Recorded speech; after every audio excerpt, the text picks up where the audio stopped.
Hello everyone, welcome to IQ Tab. Let's start with the newspaper analysis for 18th of February. Now सबसे पहले हम देखते हैं कि आज हमें कौन कौन से न्यूज को डिस्कस करना है। देखिए सबसे पहले will talk about Haryana local employment law. Now इस लॉ के बारे में आपने सुना होगा जिसके अंदर ये बोला गया था कि टोटल ऐसे जॉब्स जिस जॉब्स के अंदर 30,000 से कम का पे है, इन जॉब्स में टोटल नंबर ऑफ सीट्स जितनी भी वैकेंसीज वगैरह होंगी उसमें से 75% जो जॉब्स होंगी they will be reserved for Haryana के लोकल कैंडिडेट्स। सिंपल वर्ड्स में, ठीक है। इस चीज के ऊपर क्या हुआ था, पंजाब और हरियाणा का जो हाईकोर्ट है उन्होंने इसके ऊपर स्टे लगा दिया था, बट रिसेंटली सुप्रीम कोर्ट ने इस पर्टिकुलर स्टे को लिफ्ट कर दिया है। तो हम इस चीज के बारे में काफी डिटेल के अंदर बात करेंगे। सेकंड विल टॉक अबाउट कि यूएन सिक्योरिटी काउंसिल की रिसेंटली मीटिंग हुई है जहां पर रशिया और यूक्रेन का जो टेंशंस है उसको डिस्कस किया गया है और इंडिया ने यहां पर एक बहुत ही डिप्लोमेटिक, एक बहुत ही मतलब एक लीडर बनकर इस पर्टिकुलर प्रॉब्लम को सॉल्व करने की कोशिश की है। तो हम इंडिया का जो पॉइंट ऑफ व्यू है उसको हम समझेंगे।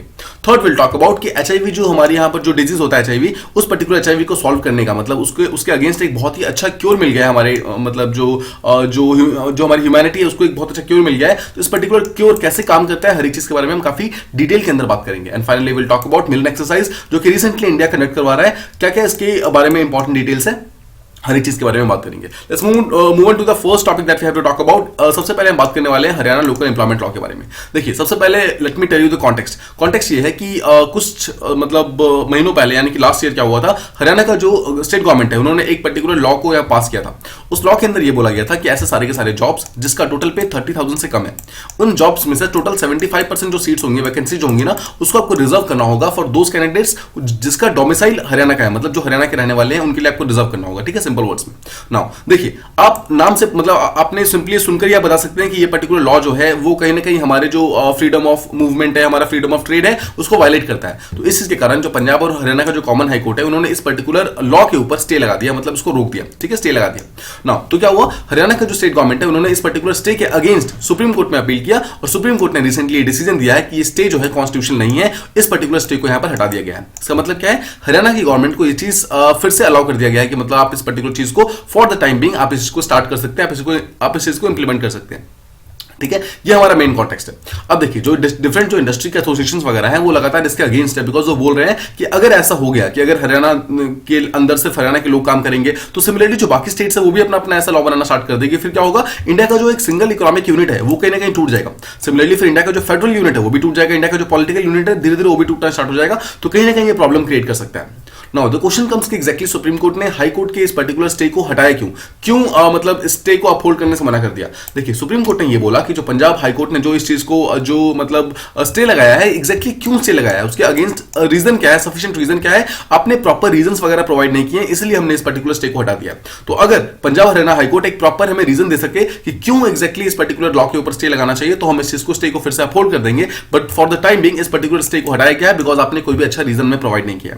ठीक है, अब देखिए यहां तक कि जो सुप्रीम कोर्ट का बेंच है वो स्टेटमेंट बोलता है कि कोई भी जो कोई भी लेजिस्लेचर है, बी इट सेंट्रल गवर्नमेंट का लेजिस्लेचर या फिर स्टेट गवर्नमेंट का लेजिस्लेचर, अगर वो कोई भी यहां पर लॉ पास करता है तो उसको आपको लीगल प्रिज्यूम करके चलना होता है। मतलब यू हैव टू प्रिज्यूम कि वो बिल्कुल लीगल है और उसके हिसाब से आपको उसको देखना होता है। अगर उसके अंदर कोई गलती है तो आप उसको सॉल्व करना है, बट अनलेस एंड अनटिल आप उसके अंदर कोई गलती ना ढूंढ पाए तब तक आप उसको हटा नहीं सकते हैं। ठीक है, अब देखिए इसको फिर से समझिए।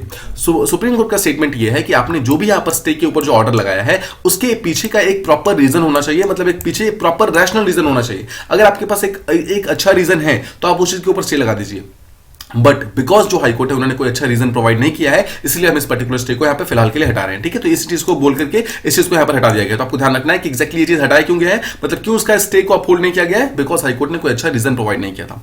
ऑलराइट, अब देखिए इसके अलावा जो सुप्रीम कोर्ट है उन्होंने एक स्टेटमेंट और बोला है। अब देखिए ये चीज तो उन्होंने हाईकोर्ट के अगेंस्ट बोला है, इसके अलावा सुप्रीम कोर्ट ने हरियाणा की गवर्नमेंट को ये डायरेक्टिव्स दिए हैं कि कोई भी ऐसा पर्सन अगर इस पर्टिकुलर लॉ को अभी फिलहाल फॉर द टाइम बिंग अगर फॉलो नहीं भी कर रहा है तो आप उसके अगेंस्ट कोई भी कोर्सिव स्टेप्स मत लीजिए, मतलब कोई हार्ड स्टेप्स मत लीजिए।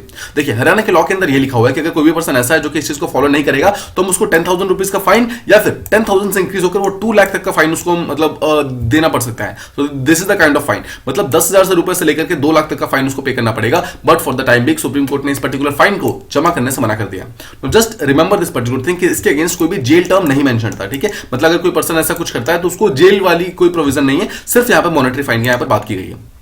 अब देखिए ये जो स्टैट्यूट यानी कि ये जो हरियाणा ने जो लॉ निकाला है, ये कौन कौन से डिफरेंट जो बॉडीज है उसको अपने अंदर कवर करता है। देखिए कोई भी ऐसी कंपनीज, कोई भी ऐसी सोसाइटी, ट्रस्ट, कोई लिमिटेड लायबिलिटी पार्टनरशिप यानी कि जो एलएलपीज होती हैं, कोई पार्टनरशिप फर्म, या फिर कोई भी लार्ज इंडिविजुअल एम्प्लॉयर्स, मतलब कोई भी ऐसी बॉडी जिसके अंदर 10 लोग से ज्यादा काम करते हैं, एवरी सिंगल जो एंटिटीज है वहां पर वो डायरेक्टली इसके अंदर आएंगी, और अगर उनमें से कोई भी अगर इस चीज के अगेंस्ट कुछ भी करेगा तो उसको फाइन देना पड़ेगा। ठीक है, सिंपल वर्ड्स में। नाउ देखिए प्रॉब्लम यह है कि बहुत सारे बिजनेस जो है जो हरियाणा के अंदर ऑलरेडी काम करते हैं। नाउ यू मस्ट रिमेंबर कि हरियाणा के अंदर there is a place called as Gurugram. Now Gurugram जो है वो कहीं ना कहीं टेक्नोलॉजिकल एक हब माना जाता है, जहां पर बहुत सारी different not only domestic companies but also global companies already Gurugram के अंदर काम कर रही है। ठीक है, अब वो लोग जो काम कर रही है वो बहुत सारा टैलेंट जो लोग हायर करती है बाहर से, मतलब एटलीस्ट हरियाणा के बाहर से। मतलब बहुत सारे लोग ऐसे होते हैं जो बैंगलोर से आकर यहाँ पर काम करते हैं, बहुत सारे ऐसे लोग होते हैं जो Mumbai, Punjab and almost from all over India लोग वहां जाते हैं गुरुगांव के अंदर, वहां पर जाकर काम वगैरह करते हैं। द पॉइंट इज कि अभी जो रिसेंटली जो डिसीजन लिया गया है बाय द हरियाणा गवर्नमेंट, इस पर्टिकुलर डिसीजन के थ्रू अगर इस डिसीजन को प्रॉपर्ली इंप्लीमेंट किया जाएगा तो कहीं ना कहीं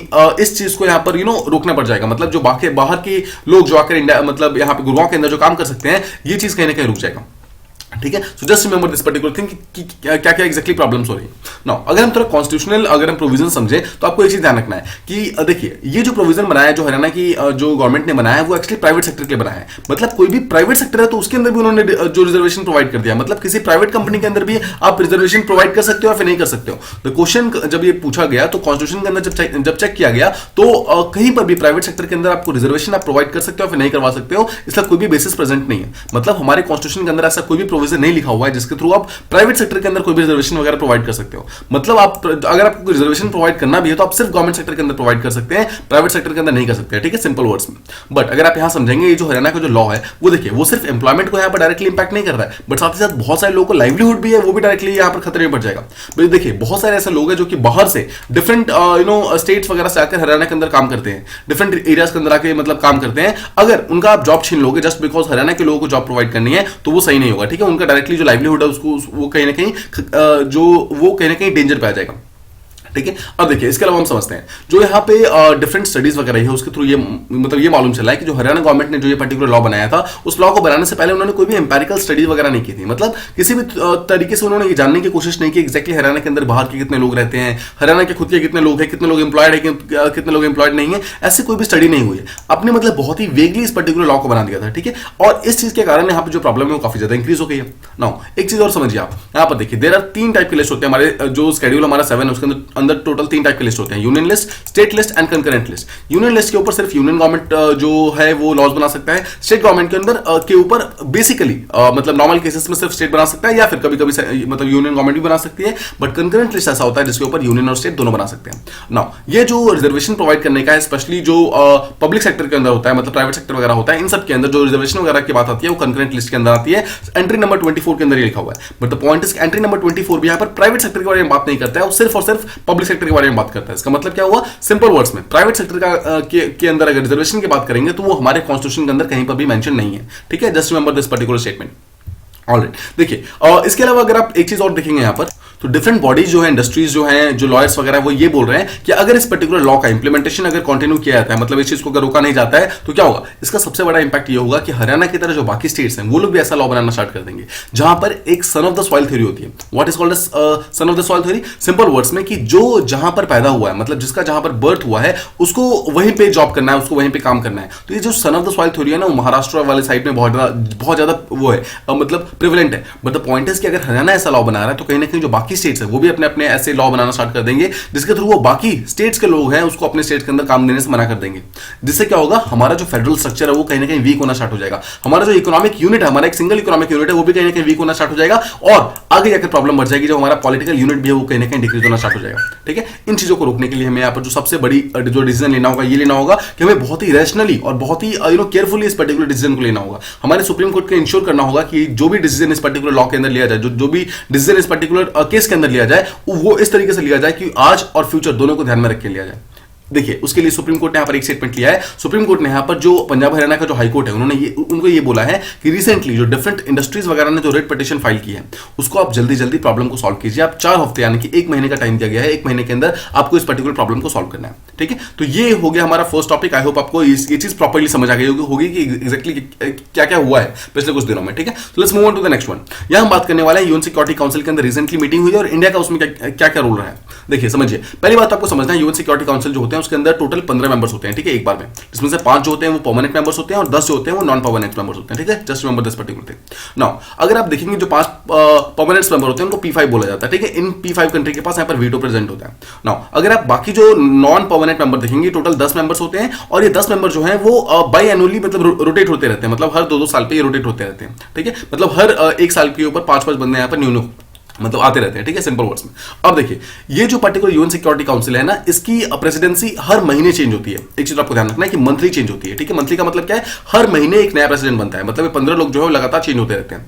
तो आपको ये समझना है कि जो रिसेंट प्रेसिडेंट कौन है, जो सबसे अधिक, अभी हम हमारा कौन सा महीना चल रहा है, फरवरी चल रहा है, राइट। तो फरवरी के लिए कौन सा कंट्री है जो कि इसका वो है जो कि प्रेसिडेंट है, दैट इज रशिया। ठीक है, सिंपल वर्ड्स में आपको ध्यान रखना है, रशिया उसका प्रेजेंटली अभी फरवरी के अंदर इसका प्रेसिडेंट चल रहा है। नाउ देखिए इस चीज को ध्यान से समझिए, अगर रशिया यहाँ पर चल रहा है तो रशिया क्या कर रहा है, यूक्रेन का जो चल रहा है इस चीज के ऊपर बातचीत करने के लिए रशिया ने रिसेंटली एक मीटिंग बुलाई यूएन सिक्योरिटी काउंसिल की और ये कोशिश की कि जो यूक्रेन और रशिया का जो प्रॉब्लम चल रहा है उसको जल्दी सॉल्व करे।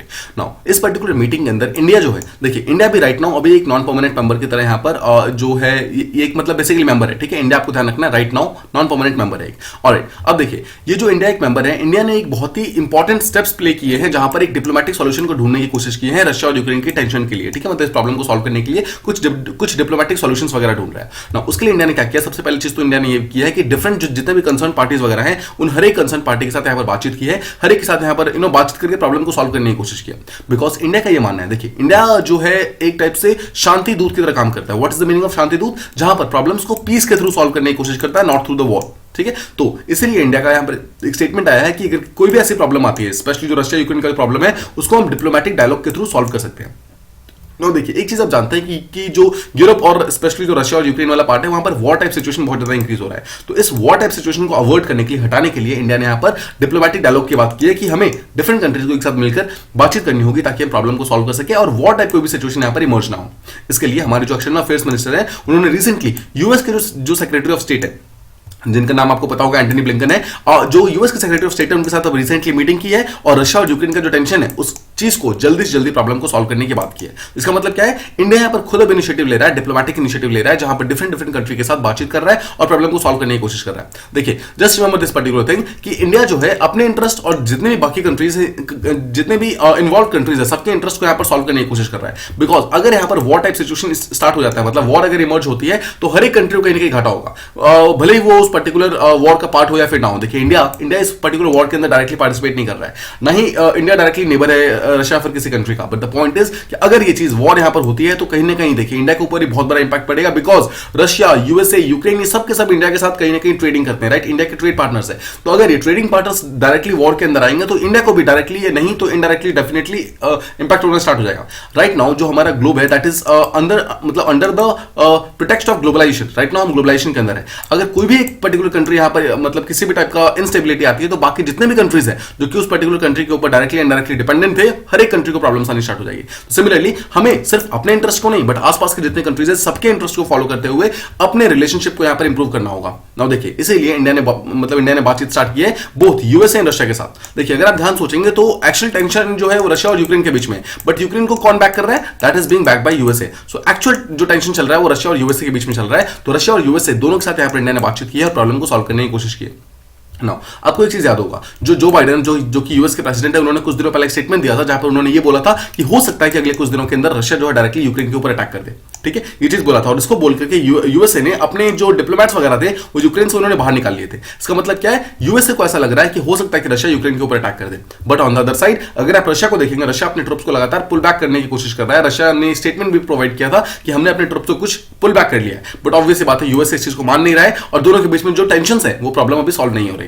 नाउ देखिए इस चीज को समझिए, देखिए रशिया जो है वो right now UN security council का प्रेसिडेंट है। जैसा मैंने आपको बताया था ये जो प्रेसिडेंट होती है वो मंथली होती है। ठीक है, पहली बात तो एक महीने के लिए एक पर्टिकुलर कंट्री प्रेसिडेंट बनती है। नाउ द क्वेश्चन कम्स कि लास्ट टाइम इंडिया का प्रेसिडेंट बना था, देखिए आपको याद रखना है अगस्त 2021 this was the month August 2021, that was the month जब लास्ट टाइम इंडिया इसका प्रेसिडेंट बना था, ठीक है, आपको ध्यान रखना है। और राइट नाउ इंडिया इसका नॉन परमानेंट मेंबर है, मतलब इसका डायरेक्टली इंडिया इसका प्रेसिडेंट नहीं है, बट इंडिया इसका नॉन परमानेंट मेंबर है। ऑलराइट, अब देखिए जो यहाँ पर रशिया ने जो रिसेंटली जो मीटिंग कराई थी, मतलब जितने भी यूएन सिक्योरिटी काउंसिल के मेंबर्स हैं उन सबकी जो मीटिंग बुलाई थी, रशिया ने यहाँ पर बातचीत की है मिन्स्क 2 अग्रीमेंट के बारे में। आपको याद है इसके बारे में हमने काफी बात की है। मिन्स्क अग्रीमेंट का मेन काम क्या है कि जो यूक्रेन के अंदर जो इंटरनल क्राइसिस चल रही है, स्पेशली जो डॉनबास रीजन चल रहा है, वहां पर जो क्राइसिस चल रही है, उस पर्टिकुलर क्राइसिस को सॉल्व करने की बात की जा रही है।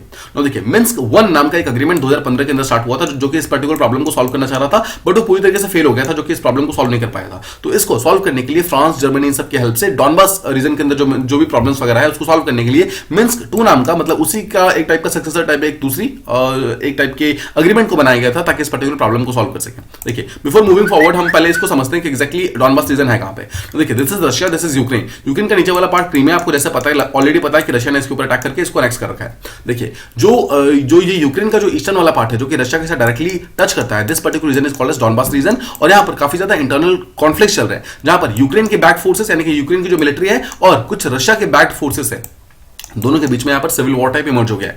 इसी प्रॉब्लम को सॉल्व करने के लिए जो मिन्स्क एग्रीमेंट है उसको यहाँ पर इमर्ज कराया जा रहा है, उस प्रॉब्लम को सॉल्व करने के लिए मिन्स्क एग्रीमेंट को यहाँ पर लाया जा रहा है। Now the question comes कि exactly इस पर्टिकुलर एग्रीमेंट के अंदर कौन कौन मेंबर्स हैं। The first member obviously is Russia, second is Ukraine और थर्ड इज इस प्रॉब्लम को सॉल्व करने के लिए ओएससी यानी कि organisation for security and cooperation in Europe नाम की एक बॉडी है, उसने अपने आप को यहाँ पर वॉलंटियर किया है, यानी कि रशिया, यूक्रेन और ओएससी के मेंबर्स जो हैं तीनों इसके अंदर आकर डायरेक्टली मीटिंग करते हैं। नाउ जस्ट रिमेंबर कि मिन्स्क 1 जो था वो ऑब्वियसली पूरी तरीके से फेल हो गया था, ब्रेकडाउन हो गया था, और सिमिलरली मिन्स्क 2 भी है, वो भी अभी तक पूरी तरीके से इंप्लीमेंट नहीं हो पाया है। फ्रांस, जर्मनी, ये सब कंट्री ऐसी हैं जो कि मिन्स्क 2 को पूरी तरीके से इंप्लीमेंट करने की कोशिश कर रही है, मतलब वो पूरे स्टेप्स ले रहे हैं, बट अभी तक ऑब्वियसली पूरी तरीके से वो मतलब इंप्लीमेंट नहीं हो पाया। ठीक है, अब देखिए इंडिया का स्टेटमेंट यहां पर ये हुआ है कि हर एक कंट्री को, जितने भी कंट्री जो कि कनेक्टेड है इस चीज से, उन सबको डिप्लोमेटिक चैनल के थ्रू आपस में बातचीत करनी होगी और आपस में एंगेज करना होगा ताकि इन प्रॉब्लम्स को हम सॉल्व कर सके। और जो मिन्स्क एग्रीमेंट है, सबसे बड़ी चीज तो ये है कि हम इसको पूरी तरीके से इंप्लीमेंट कर सके, बिकॉज द डे हम मिन्स्क एग्रीमेंट को यहां पर इंप्लीमेंट कर लेंगे, जो रशिया का सबसे बड़ा प्रॉब्लम है, जो कि यूक्रेन के अंदर सिविल वॉर चल रहा है, वो सिविल वॉर खत्म हो जाएगी। और जैसे वो पर्टिकुलर सिविल वॉर खत्म होती है, कहीं ना कहीं यूक्रेन और आसपास के रीजन्स के अंदर जो स्टेबिलिटी है वो आनी स्टार्ट हो जाएगी। ठीक है, अब देखिए इसके अलावा इंडिया ने 2 और डिफरेंट जो ग्रुप्स हैं उनको सपोर्ट प्रोवाइड किया। First group is called as Normandy format. आपको याद होगा हमने इसके बारे में काफी बात की है। नॉर्मैंडी फॉर्मेट के 4 मेंबर्स हैं। First is Russia, second is Ukraine, ये दोनों तो डायरेक्टली मेंबर्स हैं। इसके अलावा जर्मनी और फ्रांस जो है मीडिएटर की तरह काम कर रहे हैं। So just remember, और ये चीज आप बिल्कुल याद कर जाइए कि रशिया, यूक्रेन, जर्मनी और फ्रांस ये चारों इसके मेंबर्स हैं। And second, we also have a trilateral contact group. ठीक है, ट्राइलेटरल कॉन्टैक्ट ग्रुप जो है रशिया और यूक्रेन के साथ साथ में जो ये ओएससी वाला मेंबर था, इस तीनों कंट्री को यहाँ पे साथ में ट्राइलेटरल कॉन्टैक्ट ग्रुप बोलते हैं। Just remember the membership of Normandy format and trilateral जो कॉन्टैक्ट ग्रुप है, इन सारे के सारे डिफरेंट ग्रुपिंग्स का आपको मेंबर जो बेसिकली मेन जो मेंबरशिप है वो आपको मालूम होना चाहिए। अब देखिए इंडिया यहाँ पर काफी ज्यादा इंटरेस्ट ले रहा है, स्पेशली सॉल्यूशन को फाइंड करने में, ताकि रशिया और जो यूक्रेन का टेंशन है उसको डी एस्केलेट कर सके, उस प्रॉब्लम को हम सॉल्व कर सकें। देखिए यहाँ पर सिर्फ शॉर्ट टर्म में प्रॉब्लम को सॉल्व नहीं करना है, बट साथ ही साथ हमें कुछ लॉन्ग टर्म जो भी हमारे पीस और स्टेबिलिटी को हम किस तरीके से इमर्ज कर सकते हैं, किस तरीके से हम एम कर सकते हैं, उस चीज के लिए भी हमें काम करना है। देखिए इंडिया का यहाँ पर अपना भी कुछ इंटरेस्ट है, बिकॉज यूक्रेन के अंदर ऑलमोस्ट 20,000 से ज्यादा इंडियंस जो है वो रहते हैं वहां पर। इसका मतलब क्या है, यूक्रेन एक बहुत बड़ा डेस्टिनेशन है कुछ इंडियंस के लिए। अब अगर ये लोग रहते हैं, इसमें से मेजॉरिटी लोग क्या है, स्टूडेंट्स हैं जो कि वहां पर पढ़ाई करते हैं। द पॉइंट इज कि उनको बाहर निकालना बहुत इंपॉर्टेंट है। तो रिसेंटली जो इंडिया की एम्बेसी है, उन्होंने ये स्टेटमेंट दिया है कि जितने भी इंडियन स्टूडेंट्स वगैरह जो कि यूक्रेन के अंदर फंसे हुए हैं, उन सबको आपको जल्दी से जल्दी बाहर निकलना होगा। ठीक है, बिकॉज अभी ऑब्वियसली सिचुएशन वहां पर बहुत अच्छी नहीं है। तो राइट नाउ इंडिया ने बोला है कि हम मतलब ये पूरी कोशिश कर रहे हैं कि यूक्रेन के अंदर जितने भी इंडियन लोग हैं उन सबको बाहर निकाल लें। तो ये था हमारा सेकंड टॉपिक। आई होप आपको ये चीज प्रॉपर्ली समझ आ गई होगी। Now let's move on to the next one. This is very very important. यहां हम एचआईवी के बारे में बात करने वाले हैं, जहां पर हमें एचआईवी के अगेंस्ट बहुत ही इंपॉर्टेंट एक टाइप का क्योर मिल गया। समझते हैं, देखिए पहले हम कॉन्टेक्स्ट समझते हैं। कॉन्टेक्स्ट ये है कि रिसेंटली यूएसए के अंदर एक पेशेंट थी जो कि फर्स्ट वुमन बन गई है, मतलब फर्स्ट फीमेल बन गई है, और साथ ही साथ टोटल मिलाकर थर्ड पर्सन बन गई है जिनका एचआईवी से पूरी तरीके से क्योर हो गया। ठीक है, क्योर होने का अगर आप शॉर्ट में समझेंगे मतलब कैसे हुआ है, तो उन्होंने एक पर्टिकुलर स्पेसिफिक मतलब एक स्पेशल टाइप के डोनर से उन्होंने स्टेम सेल ट्रांसप्लांट मतलब करवाया है। मतलब उनके बॉडी से एक दूसरे डोनर के बॉडी से डायरेक्टली स्टेम सेल्स लेकर के उनके बॉडी के अंदर डाले गए हैं, जिसके थ्रू देखा गया कि एचआईवी से पूरी तरीके से क्योर हो गई। अब इसको हम डिटेल में समझेंगे। आई होप आप कॉन्टेक्स्ट समझ गए कि यूएसए के अंदर एक लेडी थी जो कि फर्स्ट वुमेन एंड ओवरऑल अभी तक टोटल थर्ड पर्सन बन गई है जो कि एचआईवी से पूरी तरीके से क्योर हो गई। अब देखिए ये तो हो गया हमारा कॉन्टेक्स्ट। ना इस कॉन्टेक्स्ट को हम आगे बढ़ाने से पहले थोड़ा सा बैकग्राउंड में जाते हैं, थोड़ा सा हिस्ट्री समझने की कोशिश करते हैं कि क्या एचआईवी से आज से पहले कोई और पर्सन यहाँ पर ठीक हुआ है। देखिए मतलब एक टाइम हुआ करता था, that was the time of around मतलब 2013 के आसपास का टाइम था। There was a person called as मतलब जो कि मतलब 60 साल का था, ठीक है। हुआ क्या कि उनको एचआईवी इन्फेक्शन हो गया।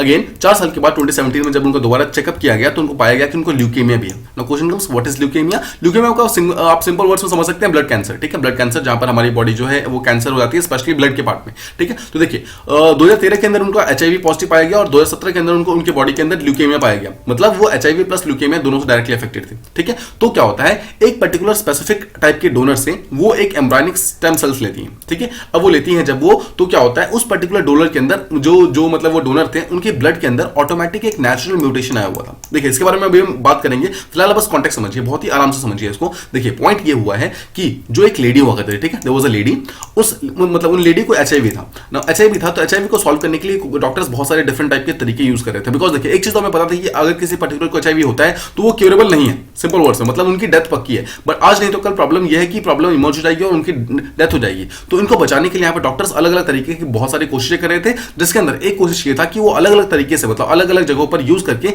स्टेम सेल थेरेपी को यूज करे थे। देखिए स्टेम सेल जो थेरेपी होती है वो एचआईवी की एक परमानेंट क्योर की आप मतलब समझ सकते हैं, मतलब परमानेंट क्योर करने की हम कोशिश कर रहे हैं। ऑब्वियसली वो परमानेंट नहीं है, अभी हम उसको करने की कोशिश कर रहे हैं। तो जब वो अलग अलग जगहों से मतलब ट्राई कर रहे थे उनके ब्लड के साथ, जब वो चेक कर रहे थे मतलब बाहर लैब के अंदर, तो उनको एक ऐसा पर्सन मिला, ठीक है, जिनके ब्लड के अंदर एक अलग टाइप का म्यूटेशन था। मतलब उनके ब्लड के अंदर मतलब एक दूसरे पर्सन के ब्लड के अंदर एक म्यूटेशन था, और एक म्यूटेशन ऐसा था जो कि नेचुरली एचआईवी के सेल्स को रोक रहा था कि एक नॉर्मल सेल को इन्फेक्ट नहीं कर पा रहा था। समझ रहे हैं कि एचआईवी के सेल्स जो है एक नॉर्मल सेल्स को इन्फेक्ट नहीं कर पा रहे थे। इस तरह का कि क्या मतलब इस तरीके का म्यूटेशन उस पर्टिकुलर पर्सन के पास ऑलरेडी था।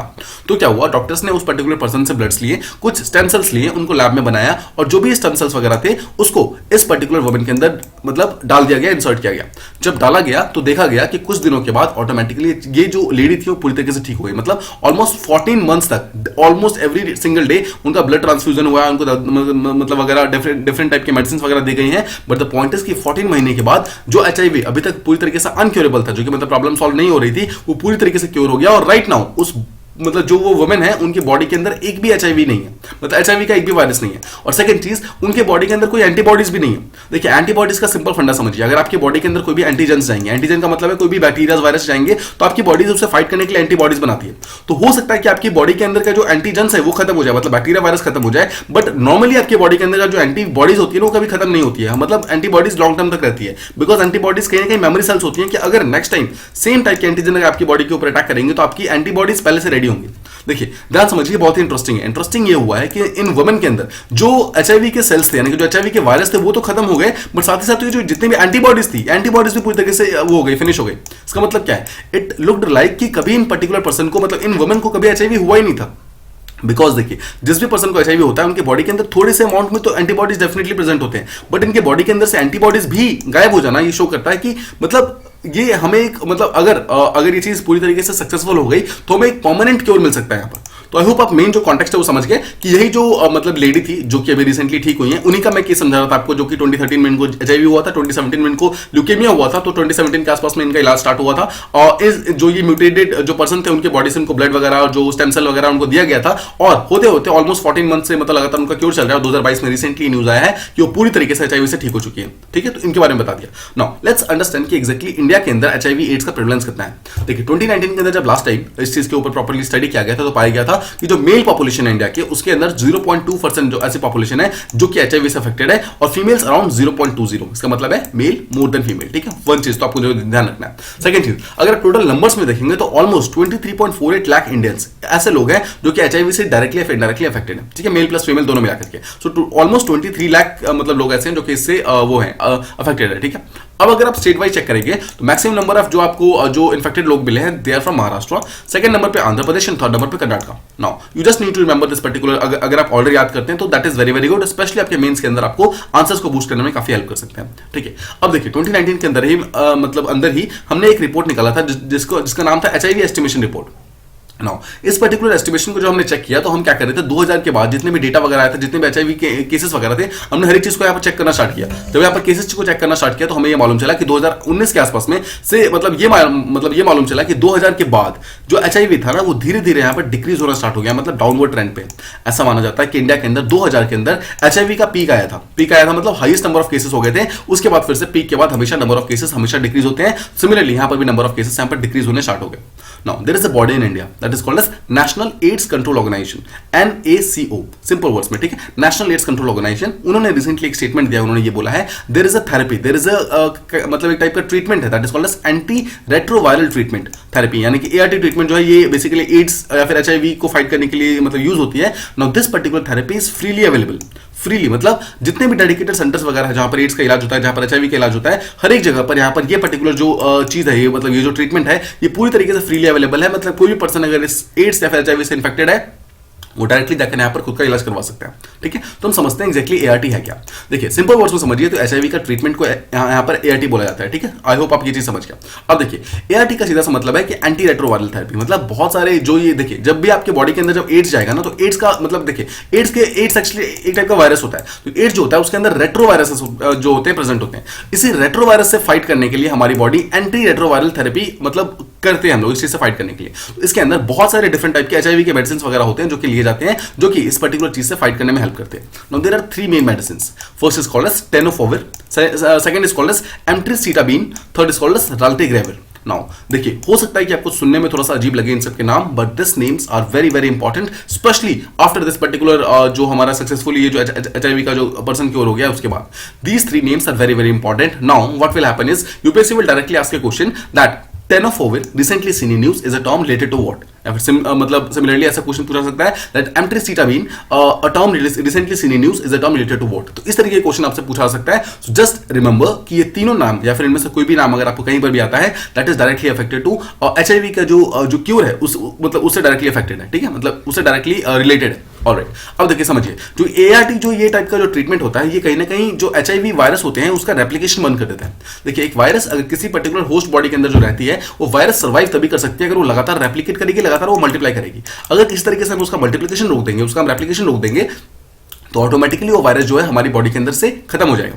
तो यही चीज है ये वाला ART करता है। ART क्या करता है, हमारी बॉडी के अंदर का जो मतलब जो HIV का रेप्लिकेशन होता है उसको पूरी तरीके से रोक देता है और हमारी इम्यून सिस्टम जो होती है उसको ये रिस्टोर करता है। नाउ HIV का यहाँ पर एक और यहाँ पर फंडा होता है। HIV क्या करता है, जब किसी की बॉडी के अंदर HIV वायरस जाता है ना तो वो वायरस क्या करता है, हमारी बॉडी के अंदर का जो इम्यून सिस्टम है ना वो हमारी इम्यून सिस्टम को हमारी बॉडी के ऊपर अटैक करने के लिए मतलब वो कर देता है, फोर्स कर देता है। मतलब क्या है कि हमारा खुद का इम्यून सिस्टम हमारी बॉडी के ऊपर अटैक कर देता है। उससे क्या होता है, हमारी इम्यूनिटी बहुत वीक हो जाती है और हमें छोटी छोटी डिजीज यहाँ पे होने लगते हैं। इसी चीज को यहाँ पर रोक देता है ART थेरेपी, मतलब एंटी रेट्रोवायरल थेरेपी जो है हमारे इम्यून सिस्टम को फिर से रिस्टोर कर देगा, हमारे इम्यून सिस्टम को फिर से स्ट्रॉन्ग कर देता है। जिसके थ्रू क्या होता है HIV का जो डिजीज है यहाँ पर प्रोग्रेस नहीं हो पाता है किसी भी पर्टिकुलर पर्सन के अंदर। तो ART ये एक टाइप का डिजीज है जिसको हम ट्राई कर रहे हैं। ठीक है, ऑलराइट। अब देखिए जब भी ART की थेरेपी होती है तो उसका मेन गोल क्या होता है, डॉक्टर्स का मेन गोल ये होता है कि जो भी पेशेंट है यहाँ पर, पेशेंट के अंदर जो भी उसके बॉडी के अंदर जो वायरल लोड है, मतलब कितना वायरस उसकी बॉडी के अंदर है, उस वायरल लोड को यहाँ पर खत्म करना है, मतलब उस वायरल लोड को यहाँ पर रिड्यूस करना है ताकि उस लोड को इतना कम लेकर आना है कि उसको हम पता भी ना कर सके, मतलब इतना रिड्यूस हो जाए। इसका मतलब क्या है, अगर हम कोई टेस्ट वगैरह भी करें HIV का तो उस पर्टिकुलर चीज के थ्रू हम यहाँ पर मालूम ना कर पाए कि उस पर्टिकुलर पर्सन के अंदर ये पर्टिकुलर वायरस है या फिर नहीं है। ये था हमारा अभी तक का जितने भी हमारे सिम्टम्स वगैरह हुए हर एक चीज को हमने प्रॉपर्ली बात कर ली। Now let's talk about some previous cases. कौन कौन से प्रीवियस केसेस हुए हैं। देखिए जैसे मैंने आपको बताया ये जो वुमेन जो अभी रिसेंटली ठीक हुई यूएसए के अंदर, she is only the 3rd person. इससे पहले सिर्फ 2 लोग और थे ऐसे जो कि ठीक हुए। नाउ यहां से हमारा एक बहुत इंपॉर्टेंट चीज आती है कि आपको याद होगा मैंने आपको स्टार्टिंग में बताया था कि एक पर्टिकुलर टाइप के डोनर से ही स्टेम सेल्स को आप उस पर्टिकुलर पर्सन के अंदर ट्रांसफर कर सकते हैं और वो जो पर्सन है उसके अंदर उसके ब्लड के अंदर कुछ म्यूटेशंस हो रखे हैं। Now those mutations are called as CCR5 delta 32 mutations. Now again just remember this particular name, CCR5 delta 32 mutation का नाम कहीं पर भी आएगा दैट सिंपली मींस कि ये पर्टिकुलर म्यूटेशन जो है HIV के बारे में बात कर रहा है। ठीक है, ऑलराइट।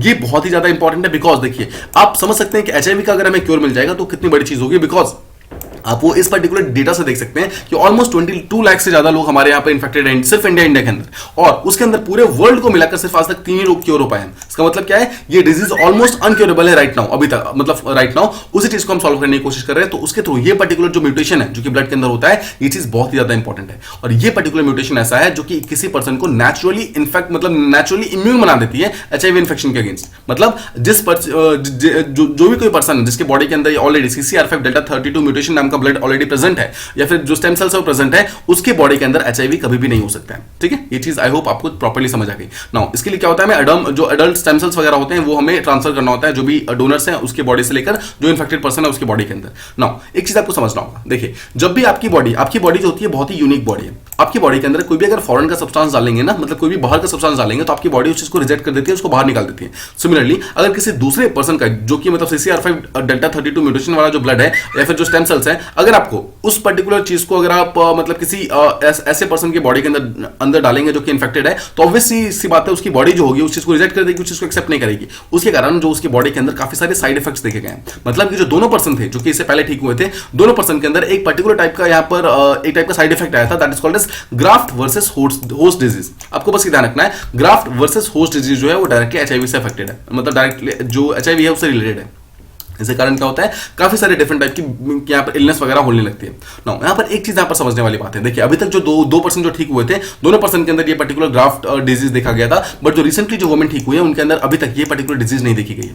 बट इसका ये मतलब नहीं है कि मतलब कि हमारा जो फाइनल हो चुका है, बिकॉज इनको अभी ठीक हुए सिर्फ 17 डेज ही हुए हैं, तो इनके ऊपर अभी प्रॉपर्ली स्टडी चल रही है कि एक्जैक्टली क्या इनके ऊपर कोई साइड इफेक्ट होते हैं, क्या कोई सिम्टम्स ऐसा है जो कि इनको बाद में आता है। हर एक चीज के ऊपर यहाँ पे प्रॉपर्ली स्टडी मतलब हो रही है। ठीक है, अब देखिए जो स्टेम सेल थेरेपी है बहुत ही कॉम्प्लेक्स एक्सरसाइज है, बिकॉज इसको पहली बात तो पूरे बॉडी के जो स्टेम सेल्स होते हैं उसको चेंज करना होता है। ठीक है, और ये ज्यादा जो ऐसे पेशेंट्स हैं जो कि मतलब इसको एक्सेस नहीं कर सकते हैं बिकॉज ये बहुत ज्यादा महंगा होता है। ठीक है, सेकंड चीज तो महंगा होने के कारण भी क्या होता है, बहुत सारे लोग ऐसे हैं जो पेशेंट्स वगैरह हैं जो कि इस चीज को अफोर्ड नहीं कर सकते। इसलिए आपको ये चीज समझना होगा कि अगर इसका हमें कोई एक परमानेंट अगर हमें क्योर मिल जाए तो हमें काफी ज्यादा हेल्प कर सकता है। तो हमें पहली बात तो जो CCR32 वाला म्यूटेशन है उस चीज को हमें प्रॉपर्ली यूज करना होगा और उसके अगेंस्ट एक परमानेंट यहाँ पर क्योर बनाना होगा। तो आई होप आप इस चीज को समझ गए कि ART अगर सक्सेसफुल हो जाता है हमारा जो एंटी थेरेपी है, तो कहीं ना कहीं जो हमारे एचआईवी से इन्फेक्टेड पेशेंट्स हैं उनको डायरेक्टली काफी ज्यादा हेल्प मिल जाएगी। ऑब्वियसली उनके अगेंस्ट एक सिंपल सा क्योर मिल जाएगा, जो भी मतलब अभी तक एक ऐसा अनक्योरेबल डिजीज है उसके अगेंस्ट हमें क्योर मिल जाएगा। ठीक है, और ये चीज अगर हो जाती है तो हमें एक्सेसिबल बनाना होगा पहली बात तो पूरे वर्ल्ड के लिए, because African countries, European countries, specially जो लैटिन अमेरिका की कंट्रीज है, इंडिया, साउथ एशिया, ऑलमोस्ट हर एक रीजन के अंदर काफी सारा जो ऐसा मतलब ऐसी पॉपुलेशन है जो कि एचआईवी से डायरेक्टली इन्फेक्टेड है। ठीक है, इन सबको हमें रोकने के लिए मतलब इन सबको बचाने के लिए हमें इस पर्टिकुलर वायरस को एलिमिनेट करने के लिए कहीं ना कहीं इस चीज को बनाने के लिए बहुत ज्यादा इंपॉर्टेंट है। आई होप आप इस पर्टिकुलर चीज को प्रॉपर्ली समझ गए होंगे, ये काफी इंपॉर्टेंट था। Let's move on to next one. यहां हम बात करने वाले हैं मिलन एक्सरसाइज 2022 के बारे में जो कि रिसेंटली यहां पर हेल्ड होने वाला है। नाउ देखिए सबसे पहली चीज तो आपको ये ध्यान रखना है कि this is hosted by India once and every time, मतलब ये इंडिया का ही एक्सरसाइज है, आप नाम समझ सकते हैं। देखिए दिस इज कॉल्ड एज मिलन। मिलन का मतलब होता है जहां पर बहुत सारे लोग मिलते हैं। रिसेंटली आपको देखिए दो चीज ध्यान रखना है, पहली बात तो ये इंडिया होस्ट करता है हर साल, मतलब हर 2 साल पे, देखिए ये बाइनियल है। ठीक है, मतलब हर 2 साल पे होस्ट करता है। और सेकंड चीज ये नेवल एक्सरसाइज है, मतलब डिफरेंट कंट्री के जो नेवल पावर्स है, नेवल शिप्स वगैरह जो है वो सब इसके अंदर आती है। तो राइट नाउ 2022 के अंदर इसको 46 कंट्रीज को डिफरेंट को यहाँ पर इन्वाइट किया गया है, जिसमें से अराउंड 30 कंट्रीज ने ऑलरेडी इसको मतलब एक्सेप्ट कर लिया है और 25 फरवरी से लेकर 4 मार्च को ये चीज चलने वाला है। नाउ क्वेश्चन कम्स कि एग्जैक्टली कहां पे होने वाला है, ना आपको ध्यान रखना है। राइट नाउ इस बार ये ईस्टर्न नेवल कमांड जो कि विशाखापट्टनम के अंदर प्रेजेंट है वहां पे होने वाला है। ठीक है, बट इससे पहले मतलब अगर आप 2022 से पीछे जाइए तो ये चीज देखिए 1995 के अंदर ये मिलन एक्सरसाइज स्टार्ट हुआ था और आज तक मतलब ये 2022 वाला अगर आप एडिशन छोड़ दीजिए तो इससे पहले जितने भी एडिशन हुए हैं हमेशा ये अंडमान निकोबार आइलैंड के मतलब जो कमांड है वहीं पर हुआ है। ठीक है, but for the first time ये चीज जो है यहाँ पर जो विशाखापट्टनम का जो ईस्टर्न नेवल कमांड है वहां पर होने वाला है और ये इस बार 11th एडिशन यहाँ पर होने वाला है। ठीक है, आई होप आपको ये चीज समझ आ रही है। Now this is very important, आपको ये चीज पता होना चाहिए कि जो इंडियन नेवी है हमारी उसके टोटल 4 कमांड्स हैं। तो first command is western naval command जो कि मुंबई के अंदर प्रेजेंट है। ठीक है, आपको हेडक्वार्टर्स पता होने चाहिए। Second is southern naval command जो कि कोची के अंदर प्रेजेंट है। ठीक है, कोची यानी कि जो केरला वाला पार्ट है वहां प्रेजेंट है। Third is called as eastern naval command जो कि हमारा यहाँ पर जो विशाखापट्टनम जो कि आंध्र प्रदेश के अंदर प्रेजेंट है वहां पे प्रेजेंट है। एंड फोर्थ है पोर्ट ब्लेयर प्लांट जो कि पोर्ट ब्लेयर कमांड जो कि अंडमान एंड निकोबार के अंदर प्रेजेंट है। तो आई होप आप इस चीज को समझ गए कि अभी तक की जो मिलन एक्सरसाइज था हमेशा अंडमान एंड निकोबार कमांड जो था वो इसको कनेक्ट करवाता था, but for the first time ये चीज इसको ईस्टर्न नेवल कमांड जो है वो इसको कनेक्ट करवाने वाला है। ये चीज आई होप आपको प्रॉपर्ली समझ आ गई। नाउ इस बार का थीम क्या है? थीम है इस बार का कॉमरेडरी, कोहेजन एंड कोलैबोरेशन। इसका मतलब क्या है? सब साथ में मिलकर अपने रिलेशनशिप को काफी ज्यादा इंप्रूव करने की कोशिश करेंगे, जहां पर डिफरेंट टाइप की जो मैरीटाइम सिक्योरिटी वगैरह है उन सारे प्रॉब्लम्स को यहां पर सॉल्व करने की कोशिश करेंगे। नाउ अगर आप इसके मेंबर्स की बात करेंगे तो ऑलमोस्ट जितने भी इंपॉर्टेंट ग्रुपिंग्स हैं, जितने भी इंपॉर्टेंट मेंबर्स हैं, सबके सब इस पर्टिकुलर एक्सरसाइज के अंदर आते हैं। मतलब हर बार आते हैं। तो इस बार जो क्वाड है, क्वाड की कंट्रीज आपको याद है, क्वाड के मेंबर्स कौन कौन से हैं? India, USA, Australia, Japan. ठीक है, just remember this particular thing, India, USA, Australia, Japan, ये चारों हैं। तो इंडिया को तो हटा दीजिए because India obviously host country है। उसके अलावा यूएस, ऑस्ट्रेलिया, जापान तीनों ही इसके अंदर आने वाले हैं। सिमिलरली रशिया भी इसके अंदर आने वाला है। वेस्ट एशिया के अंदर जितने भी कंट्रीज है सबके सब इसके अंदर आने वाले हैं। और सिमिलरली जो ऑकस है, आपको याद है ऑकस क्या है? ऑकस एक टाइप का एक न्यू सिक्योरिटी ग्रुप बनाया गया था, जो कि देखिए ए से ऑस्ट्रेलिया, यूके से यूके और यूएस से यूएस, आपको इस तरह के साथ रखना। ठीक है, ऑकस एक्चुअली एक टाइप का एक्रोनिमी है, काफी लोगों को पता नहीं इसके बारे में, बट देखिए अगर आप इसको ब्रेक करेंगे तो ये 3 पार्ट्स में डिवाइड हो जाएगा। A for Australia, UK for जो हमारा इंग्लैंड वाला पार्ट है, और यूएस जो है यूएसए को वो करता है। ठीक है, तो ऑकस एक्चुअली यूके, ऑस्ट्रेलिया और यूएसए का ग्रुपिंग है, और ये तीनों ही कंट्री इस पर्टिकुलर ड्रिल के अंदर आने वाली है। इसके अलावा जितने भी इंडियन ओशन के आसपास के जितने भी स्टेट्स हैं, मतलब जो हमारा इंडियन ओशन है, जितने भी अफ्रीकन स्टेट्स यहाँ पर हो गए, जितने भी यहाँ पर इंडोनेशिया के रीजन हैं, जितने भी डिफरेंट कंट्रीज हैं, सबके सब यहाँ पर आने वाले हैं। स्पेशली जितने भी साउथ ईस्ट एशिया के जितने भी कंट्रीज हैं, सबके सब इस पर्टिकुलर एक्सरसाइज के अंदर आएंगे और आके यहाँ पर डिफरेंट चीजों को बातचीत करेंगे। देखिए ये मैंने क्वाड का एक सिंपल सा मैप शो किया है। देखिए दिस इज इंडिया, ठीक है, this is India, this is Australia, this is यहाँ पर यूएसए, यूएसए का ऊपर वाला part this is called Alaska, and this is Japan. ठीक है, इसके अलावा अगर आप ऑकस को देखेंगे, देखिए ऑकस के अंदर एक चीज तो यहाँ पर ऑस्ट्रेलिया जो कॉमन है, इसके अलावा वी हैव यूएसए, यूएसए भी कॉमन है, और यूके अगर आप देखें this country is called as UK. ठीक है, तो ये भी यहाँ पर कॉमन है, तो मतलब ये भी कंट्री यहाँ पर ऑकस का पार्ट है। तो आई होप आप क्वाड और यूके जो ऑकस है दोनों की यहाँ पर जो मेन मैप है उसको आप समझ गया। नो, जैसा मैंने आपको पीछे बताया जो मिलन एक्सरसाइज है वो 1995 में स्टार्ट हुआ था, और ये बाइनियल है। इसका मतलब क्या है? हर 2 साल पे होता है। ठीक है, just remember there are 2 words, एक होता है बाइनियल और एक होता है बाई एनुअल। तो बाई जब भी देखिए ई वर्ड आएगा ना, इसका मतलब क्या है कि 2 बार होता है, मतलब हर 2 साल पे होता है। और बाई एनुअल जब आएगा, बाई एनुअल, तो ये तो आपको नाम से पता चलेगा, एक साल में 2 बार, मतलब बाई मतलब 2 बार, तो एक साल में 2 बार यानी कि हर 6 महीने पे होने वाला, उसे बाई एनुअल कहते हैं। But this one is biennial, इसका मतलब है हर 2 साल में एक बार होता है। इससे क्या होता है, जितने भी डिफरेंट कंट्रीज जिसके बारे में हमने बात की, क्वाड हो गया, ऑकस हो गया, आसपास के जितने भी इंडियन क्या ओशन के आसपास के जितने भी कंट्रीज हैं, वो सब के सब इसके अंदर आती हैं अपने अपने नेवीज को लेकर, और यहाँ पर अपना के पावर शो करती है। मतलब बेसिकली देखिए जब भी कोई एक्सरसाइज होता है हमेशा एक टाइप का पावर शो ही होता है बेसिकली, जहां पर अपने अपने डिफरेंट कंट्रीज आकर अपनी अपनी पावर को शो करती है, अपने वॉरशिप्स को शो करती है, अपने वेपन्स को शो करती है। देखिए अब जब ये स्टार्ट हुआ था 1995 के अंदर ना, जो कि अंडमान निकोबार में स्टार्ट हुआ था, उस टाइम इंडिया के अलावा टोटल सिर्फ 4 ही मेंबर्स जो थे वो फर्स्ट टाइम आए थे। They were Indonesia, Sri Lanka, Singapore and Thailand. Now, this question can be directly asked in यहाँ पर प्रीलिम्स के अंदर पूछ सकता है कि अगर if they ask about Milan exercise they can directly ask कि फर्स्ट 4 मेंबर्स कौन कौन से थे। तो यहाँ पर देखिए इंपॉर्टेंट है, you can be directly given option की क्या रशिया मेंबर था, क्या यूएसए मेंबर था, क्या यूके मेंबर था। ठीक है, जो भी इंपॉर्टेंट कंट्री है वो आपसे डायरेक्टली पूछा जा सकता है। सिमिलरली आपसे पूछा जाएगा कि क्या इसके अंदर चाइना आता है। No, China is not a member. ठीक है, just remember this particular thing. इसके अलावा जैसा मैंने आपको बताया कि अभी तक के सारे एक्सरसाइज जो अभी तक जो फर्स्ट 10 एडिशन हुए थे वो सबके सब अभी तक अंडमान निकोबार के अंदर हुए थे। Now for the first time it is being shifted to Visakhapatnam, because Visakhapatnam जो है काफी अच्छा इंफ्रास्ट्रक्चर प्रोवाइड कर रहा है और काफी ज्यादा यहाँ पर स्पेस वगैरह प्रोवाइड कर रहा है। बिकॉज ऑब्वियसली आप जानते हैं अंडमान निकोबार जो है वो छोटे छोटे आइलैंड का ग्रुप है, बट विशाखापट्टनम जो है एक कॉन्टिन्यूअस लैंड का ग्रुप है जहां पर एक ज्यादा बेटर फैसिलिटीज बनाई जा सकती है। नाउ सिमिलरली आपको याद मतलब ये भी याद रखना है कि जो पिछला एडिशन यानी कि जो 2020 का एडिशन हुआ था that was cancelled obviously because of Covid. Now how will this particular thing will be asked? UPSC आपसे डायरेक्टली क्वेश्चन पूछ सकता है अपने प्रीलिम्स के अंदर, जहां पर ये बोलेगा that Milan exercise has not been cancelled till now. That particular statement will be wrong because 2020 के अंदर this was cancelled because of COVID-19। ये थे हमारे सारे के सारे टॉपिक्स। आई होप आपको सारे टॉपिक्स प्रॉपर्ली समझ आ गए होंगे। नाउ आज के कुछ क्वेश्चन हैं जिससे आपको रिवीजन के फॉर्मेट में ट्राई करना है, इनके आपको आंसर्स देने। तो फर्स्ट क्वेश्चन इज कि why did supreme court put stay on the order of Punjab and Haryana high court regarding the employment law, यानी कि जो पंजाब एंड हरियाणा का जो उन्होंने स्टे लगाया था उस चीज के ऊपर उन्होंने स्टे क्यों लगा दिया, मतलब उस चीज को उन्होंने कैंसिल क्यों कर दिया। ठीक है, दिस इज वेरी बहुत इंपॉर्टेंट है और आपको इसका आंसर करना है। सेकंड क्वेश्चन इज कि which are the members of Normandy format group. ठीक है, थर्ड क्वेश्चन इज कि when did India last time held the presidency of UN security council.